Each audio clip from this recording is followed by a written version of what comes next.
Hi అండి. అందరూ ఎలా ఉన్నారు? నేనైతే బాగున్నాను. మీరు బాగుండాలని మనస్ఫూర్తిగా కోరుకుంటున్నాను. నేను ఈరోజు ఎగ్ బజ్జీ చేస్తున్నానండి. ఒక 4 టీ స్పూన్ల రైస్ ఫ్లోర్ తీసుకున్నాను. అదే అండి, బియ్యం పిండి తీసుకున్నాను. శనగపిండేమో ఒక కప్పు తీసుకున్నాను.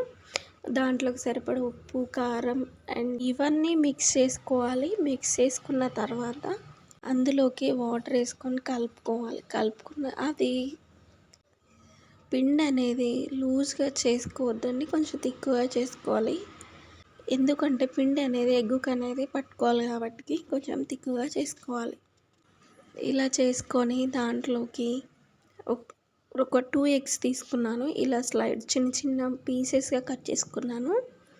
ఇప్పుడు ఒక మూకుడు పెట్టుకున్నాను. అందులో ఆయిల్ వేసుకున్నాను. అది వేడైన తర్వాత ఇలాగ ఎగ్ అనేది అందులో ముంచి మూకుడులో వేసానండి.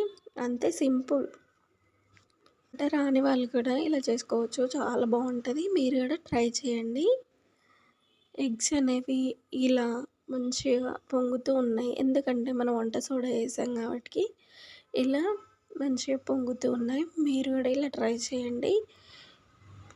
ఇలా గరిటెతో ఊరికే తిప్పేస్తూ ఉండాలి, ఎందుకంటే వన్ సైడ్ మాడుతుంది కాబట్టి. ఫ్లేమ్ కూడా మీడియం ఫ్లేమ్లో పెట్టుకోవాలి. చూసేయండి ఎంత బాగా వచ్చాయో. మీరు కూడా ఇలా చేసుకొని ఎలా ఉందో కామెంట్ బాక్స్లో కామెంట్ చేయండి. నిన్న చేశాను, చేసాం, కానీ వీడియో మాత్రం ఈరోజు పెట్టాము.